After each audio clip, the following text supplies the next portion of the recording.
Hey, Brad. Hey Dan, how are you? Pretty good. So you want to try printing something on a Glowforge, and because there are servers in the cloud that should do it, but we've never actually tried it before. So I just sent you our Illustrator plugin, and you were telling me what an Illustrator ninja you were, and I was just going to give you a chance to show that off by designing yourself a Foundry Group coaster. That is so awesome. What I was describing was how awesome at Illustrator my mother, the artist, is.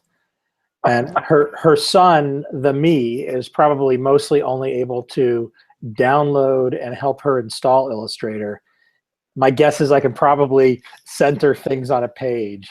Let's see if you can pull that off. Yeah, I know that's going to be a big challenge. So, all right, well let's make a Foundry Group coaster. I'm here in Boulder, Colorado, in front of my computer, and you're in the Glowforge office. Almost sunny Seattle, Washington. Almost sunny Seattle, and it's, it was sunny a good 30 minutes ago, and in honor of this, the clouds have come through, and it looks like it might actually rain a little.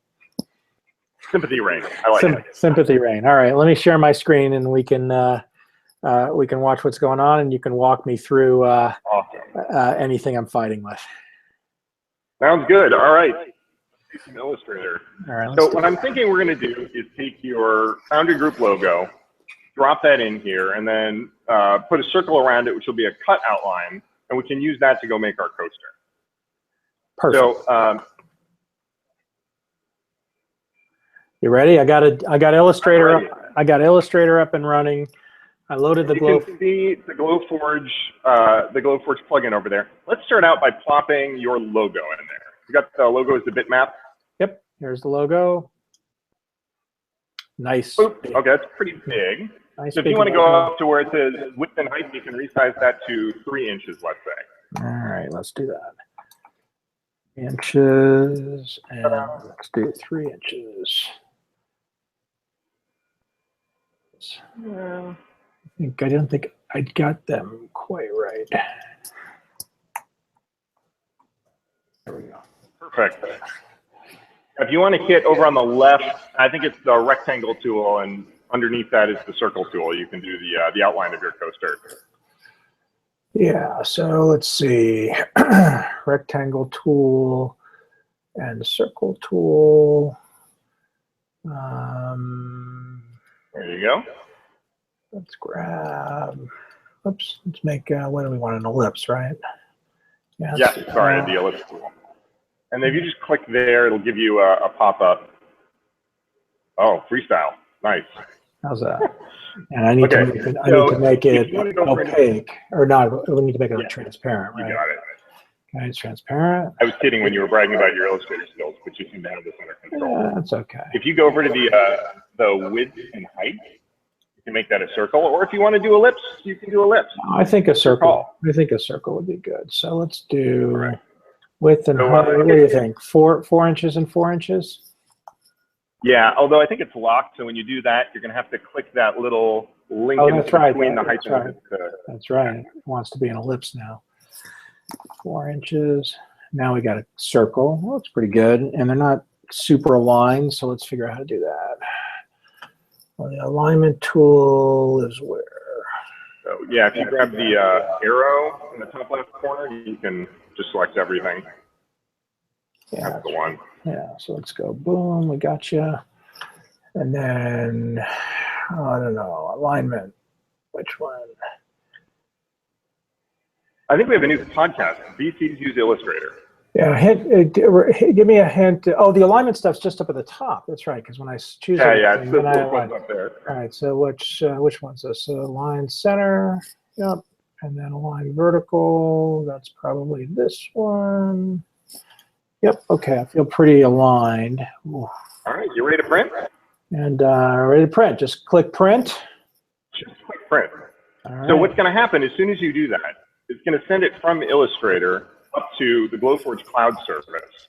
And you can see it's popped open a web browser right there. And hey, who's that photobombing the Glowforge?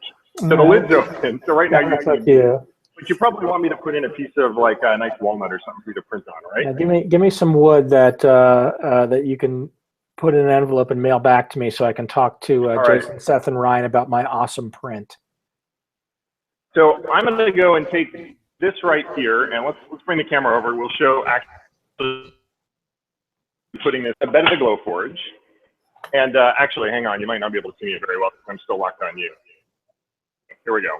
So I put this material here in the Glowforge, and I'm not lining it up or doing anything special. I can put it at a funny angle. I'm going to close the lid. And what I want you to do, Brad, is here. We're back to, okay, great. If you hit the gear, Yep. and then say take lid image, Okay. that's actually going to happen automatically when you close the lid, but we don't have that running yet. So it's going to take a new image from the lid and show you exactly what's in the bed of the Glowforge. And there's a piece of crooked wood. Just toss it in there randomly. Grab your coaster and put it wherever you want it to be on there. So like right in the corner, so we've got room for more coasters. You can make your whole set. Perfect. Yeah, let's do it right there. And just so everybody can see where the settings are, if you click that pencil in the left side, you're going to be able to see the engraved settings. This one or this one? This one here? That one right there, yep. Yep. And you can see you click manual settings, and you can see the speed and power. And then if you click the scissors icon just to the left, oh, sorry, go back to engraved, go back to the pencil. And I meant there's trying to explain. Move your mouse straight to the left until you come across the scissors. Oh, I see. There, that one. Yeah. So you can see this is how you tell the Glowforge whether it should cut or engrave. Now click manual settings. Yeah. You can see we're going to cut at 400 millimeters per second and 95% power. And here's the fun part. I'm going to have you click the print button in the top right corner. Yeah. And here we go. Okay. It's sending the design to the Glowforge. And I can see it's just arrived. I'm going to count 3, 2, 1 and hit print for you, all right? And we're going to kick off your run. Now, you could be at a makerspace at home, in Boulder. I just loaded something up for you, and I'm going to run this print. 3, 2, 1. And let's see what's happening.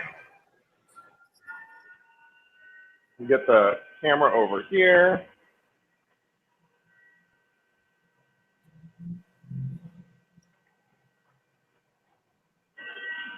All right, Brad, can you make that out? Yeah, it's the very beginning of my of our logo, but I can see the I can see it taking shape. So if on your screen, I'm just looking and I can see we've got it there, and it's showing there's 3 minutes and 7 seconds left. And so what it's doing right now is called raster. It's going back and forth and pulsing the laser to actually engrave deep into the wood and give some relief to that logo. And then when it's done, it's going to do vector mode, where it actually draws the circle around the edge and cuts all the way through. It's pretty awesome. I think we did it. I think we did it. It's much more satisfying than an extruder, because by this point I would be stopping and unclogging the extruder probably. And yeah, I don't know. I haven't made anything with an extruder that's taken me less than an hour or two. Whereas we're going to be done here in just another 2 minutes. Plus, I've never been able to extrude wood. Right. Now you're going to see this is actually just a piece of natural hardwood that we got at the hardware store. It's walnut.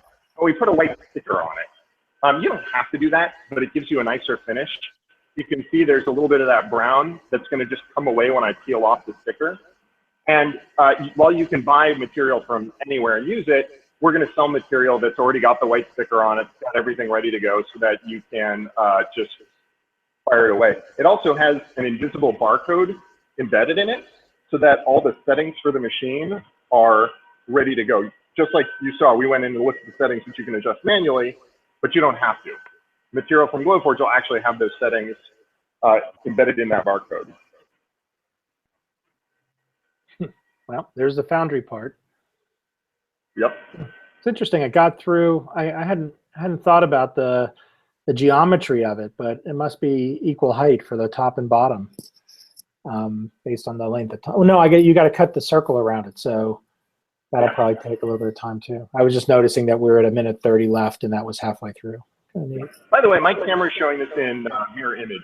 Is it looking mirror image on yours? No, it looks perfect to me. Okay, good.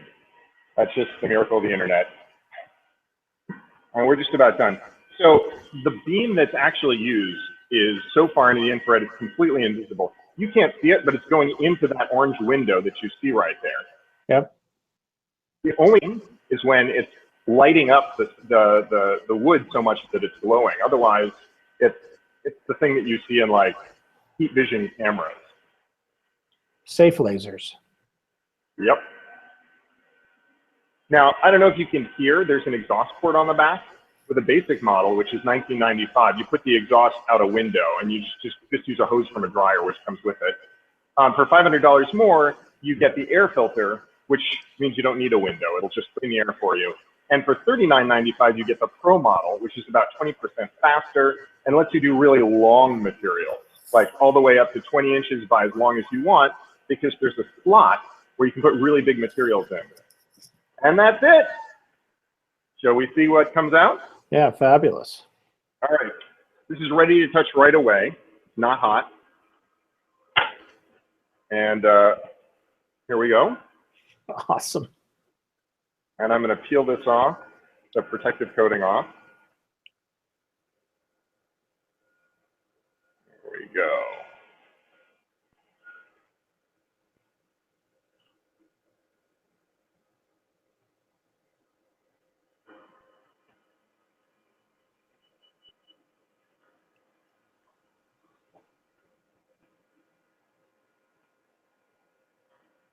All right.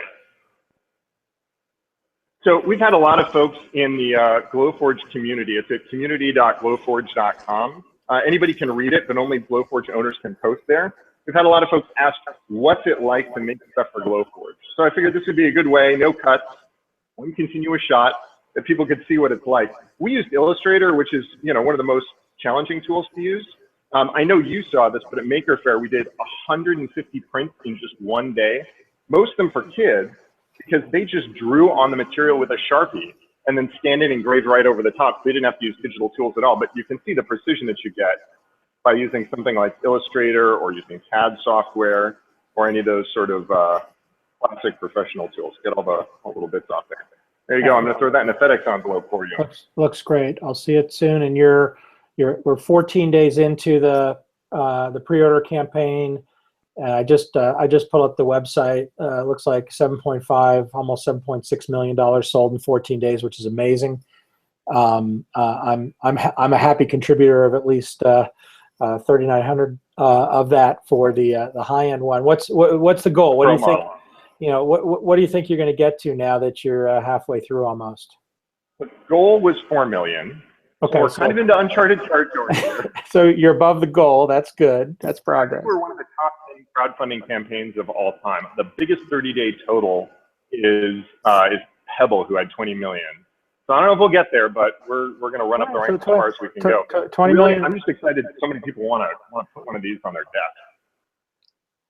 Pretty awesome. So that's the first Boulder to Seattle print that's known to man. Exactly. All right, done. We're making history. Thanks, Brad. All right. Thanks, man. Take care. See ya.